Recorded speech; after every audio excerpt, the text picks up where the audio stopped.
Today we're taking a look at the latest NHL trade rumors with less than a week to go to the deadline. We're looking at mostly the Toronto Maple Leafs, Montreal Canadiens, and the St. Louis Blues. We'll get into all the latest coming up next.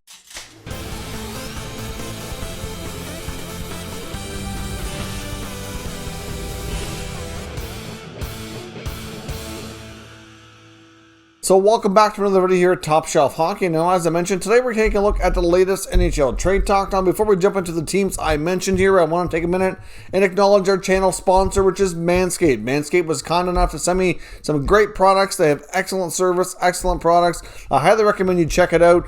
They also have an exclusive offer for all Top Shelf Hockey viewers where you can get 20% off and free shipping at manscaped.com. That's 20% off and free shipping at manscaped.com. Now, jumping into today's news here, let's take a look first at the Montreal Canadiens. In case you missed it earlier in our prior video, there was news today that the Montreal Canadiens have placed winger Brendan Gallagher on long-term injury reserve. So obviously it's a big blow to the team to lose his leadership and his offense, but it also gives them more flexibility heading into the NHL Trade Deadline by placing that contract on long-term injury reserve. Now, right now, he's still in his old contract, which pays him $3.75 million per season, so that's what his cap hit that they can get the relief from.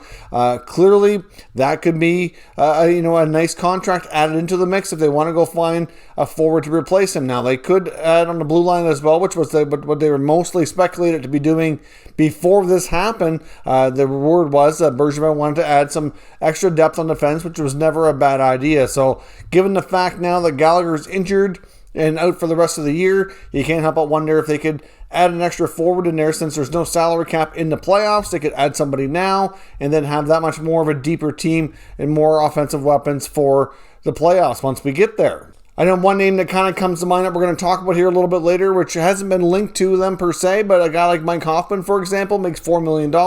They get the Blues to retain a little bit of money, and that suddenly works for Montreal. Now, he's a different type of player than Gallagher, but he's a guy that can score goals and shoot the puck better than, a wide percentage of the league here. So it might be a type of player that they could go after and get. Now, when it comes to their blue line, I also think a guy like a Vince Dunn, for example, in St. Louis, who could be also finding himself on the move, could make an excellent fit there as well. It's been rumored they wanted to find another left shot depth defenseman, and he very well would suit that role as well. So could we see the Habs and the Blues maybe hook up on a potential trade? I don't have any rumors or sources suggesting those two teams are talking. That's just my own speculation based on what the Habs are rumored to be looking for and what the Blues are looking to be sellers here. Because, there's a lot of talk about St. Louis as well. We know that they're not guaranteed a playoff spot. Right now, they're on the outside looking in. I do expect Doug Armstrong to sell off a few assets, especially ones that are on expiring contracts. So guys like Mike Hoffman and Tyler Bozak come to mind.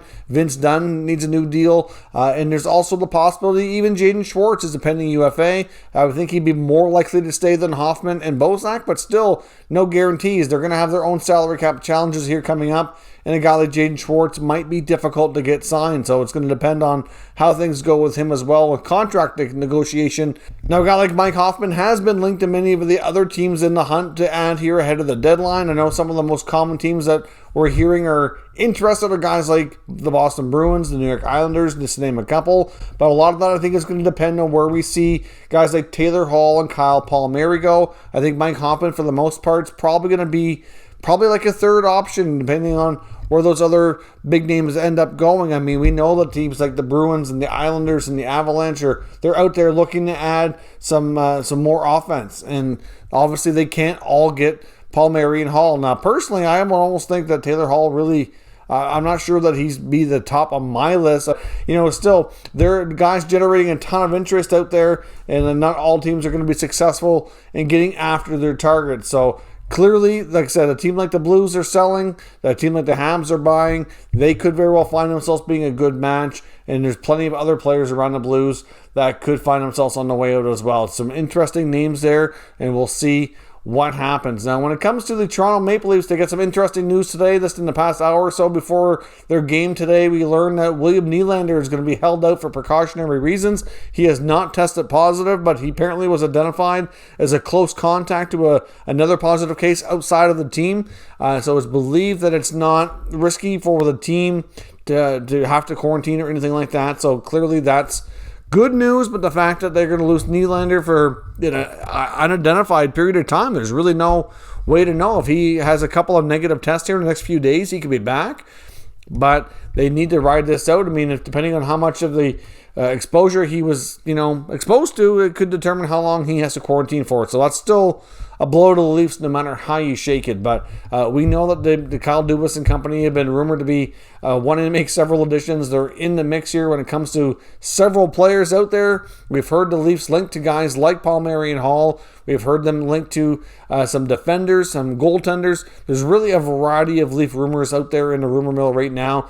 We still don't really know any more on Freddie Anderson, so that's still a big question mark. I know Coach Sheldon Keefe mentioned in his latest press conference today that he had another follow-up appointment, but he didn't really have an update. So nobody really knows what's going on there. Campbell's played amazing for them, but it seems at times that he's dealing with a nagging injury too and playing through it.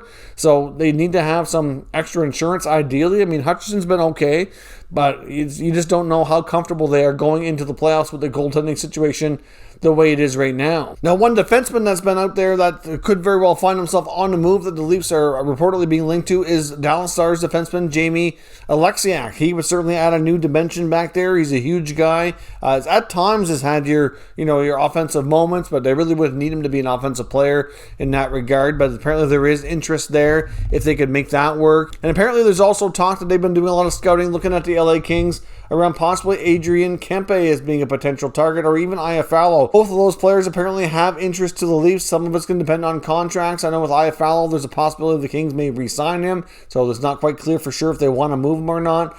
They're also apparently looking at Mikael Granlund in Nashville. He may or may not become available too because of their recent winning streak and now getting back into a playoff mix. So certainly a lot of moving parts out there. The Maple Leafs are a team that's going to seem to have a lot of irons in the fire here, a lot of balls in the air, and it's just a matter of seeing where everything lands. But they're certainly a team that I expect to be busy and a team that I expect to make a few moves here. But certainly reports are indicating as well that the fact that Alex Galchenyuk has come into their lineup and played well and found himself in a reasonably good spot playing with Tavares and Nylander, that they may be kind of rethinking what they need to do at the forward position, that maybe they don't need to add a top six winger after all, because obviously he could maybe play that role for them. Maybe they go more of a depth role instead. So certainly decisions need to be made, but the emergence of Galchenyuk's play is certainly kind of helping change their minds a little bit on what they may end up doing. And it's, of course, the Freddie Anderson situation. It's difficult to say how that's going to go as well. So the Leafs, I do expect to be busy, like I said, but there's so many variety of things they could end up doing. They can go for a guy like Hall, but at this point, I'm not so sure they're going to end up in those conversations. I think it's going to be more so a depth piece, more so, and then obviously maybe adding on the blue line or possibly an insurance goaltender. There's also still talk David Savard's right at the top of the TSN trade bait board in Columbus, likely being the top right shot defenseman available. He's certainly expected to still be on the move. You've got Josh Manson and Anaheim is generating a lot of interest, mainly the Jets and the Hurricanes being the top two teams interested there, but the asking price is high, so there's certainly no guarantee here that the Ducks do trade him, but if somebody wants to meet their price, then it is a real possibility. But at this point, I'm thinking it's probably a little less likely, given that they're going to want a first-round pick and a top prospect as well. We know when it comes to the Jets, they've already projected a similar type asking price and deal with the Predators for Matthias Ekholm, so doubtful that they go down the route of getting Manson unless the price happens to change and the Ducks decide to take a smaller type of package. But I guess we'll have to remain to be seen. But there's still lots of NHL rumors going around. Obviously, there's lots of trade talk still taking place here behind the scenes, and it should be a busy few days as we get closer to the NHL Trade Deadline, which is coming up next Monday, April the 12th. So let me know what deals you're expecting from these clubs, and we can discuss further down in the comment section. If you're new to the channel, consider subscribing and turning on your notifications so you don't miss any future content, and give this video a thumbs up if you enjoyed it. I'd appreciate it if you did. As always, thank you for watching, and I'll catch you next time.